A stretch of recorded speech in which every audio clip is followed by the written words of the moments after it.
হরে কৃষ্ণ। ব্রহ্মপুরাণে বলা হয়েছে, ভগবান জগন্নাথের ৮০ বর্গমাইল ব্যাপী পুরুষোত্তম ক্ষেত্রের মাহাত্ম্য যথাযথভাবে বর্ণনা করা সম্ভব নয়। স্বর্গের দেবতারাও জগন্নাথপুরীর অধিবাসীদের বৈকুণ্ঠবাসীদের মতো চতুর্ভুজ রূপে দর্শন করেন।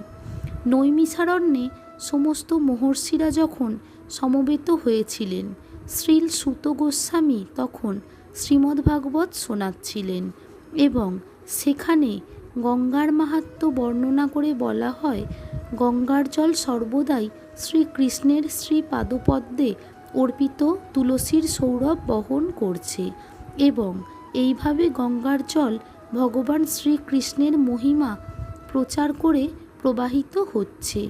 যেখানেই গঙ্গার জল প্রবাহিত হচ্ছে সেখানেই সব কিছুর বাহ্যিক ও আভ্যন্তরীণ পবিত্র হয়ে যায়। হরে কৃষ্ণ।